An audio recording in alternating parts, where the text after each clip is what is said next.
सभापती महोदय, खरं तर हा कोळी बांधवांचा विषय जी मुंबई ही कोळी बांधवाची म्हटली जाते आणि मुंबईचा पहिला नागरिक म्हणून कोळी बांधवाला पाहिलं जातं। त्या मुंबईच्या कोळी बांधवांचा अतिशय महत्त्वाचा विषय आमच्या सुनील शिंदे साहेबांनी हा प्रश्न मांडला। क्राफ्ट मार्केटचा जरी असला तरी त्याबरोबर मुंबईतल्या अनेक मच्छी मार्केटचा प्रश्न या ठिकाणी प्रलंबित आजही आहे।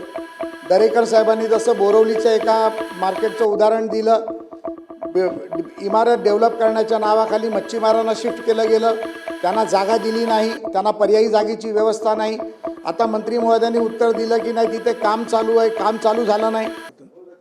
सभापती महोदय, खरं तर हा कोळी बांधवांचा विषय जी मुंबई ही कोळी बांधवाची म्हटली जाते आणि मुंबईचा पहिला नागरिक म्हणून कोळी बांधवाला पाहिलं जातं। त्या मुंबईच्या कोळी बांधवांचा अतिशय महत्त्वाचा विषय आमच्या सुनील शिंदे साहेबांनी हा प्रश्न मांडला। क्राफ्ट मार्केटचा जरी असला तरी त्याबरोबर मुंबईतल्या अनेक मच्छी मार्केटचा प्रश्न या ठिकाणी प्रलंबित आजही आहे।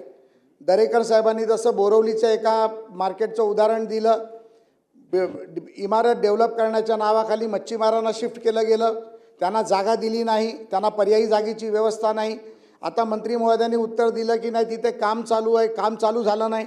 अहो, पण जर काम चालू झालं नाही तर भूखंड रिकामा का केला याचं पहिलं त्यांनी उत्तर द्यायला पाहिजे।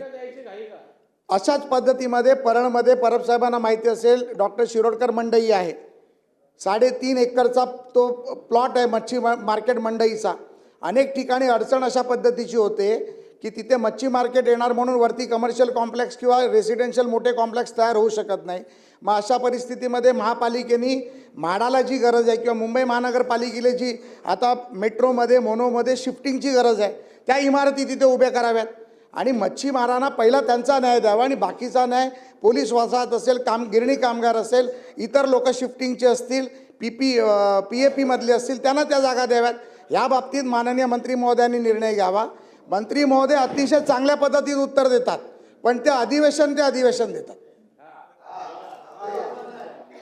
त्याच्यामुळे ही गोष्ट खरी माझे मित्र आहेत ते, पण ते काय होतं ते उत्तर देतात, त्याची अंमलबजावणी राज्यमंत्री आणि नंतर ते डिपार्टमेंट करत नाही। ही आमची खंत आहे, ती त्यांनी पूर्ण केली पाहिजे आणि ती जिम्मेदारी देखील त्यांनी प्रभारी मंत्री म्हणून घेतली पाहिजे।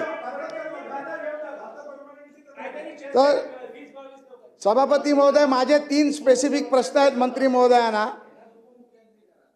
माझे 3 स्पेसिफिक प्रश्न आहेत की ज्या अडचणीमुळे त्या डेव्हलपमेंट होत नाही किंवा ती प्रॉपर्टी विकली जात नाही, प्रॉपर्टी बनवल्यानंतर केली जात नाही, तर आंतरराष्ट्रीय दर्जाचं मच्छी मार्केट बांधण्याची तयारी ही कोळी समाजाची आहे आणि ती त्यांनी दर्शवली देखील आहे।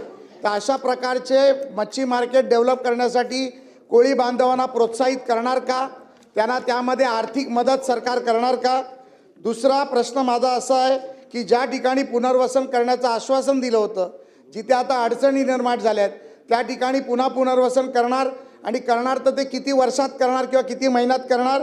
आणि ह्या मंडईच्या बाबतीत जे भूखंड लिलाव झाले आहेत ज्यामध्ये आरोप केले गेले की त्यामध्ये प्रचंड मोठा भ्रष्टाचार झाला आहे, त्या भ्रष्टाचाराची चौकशी होणार का?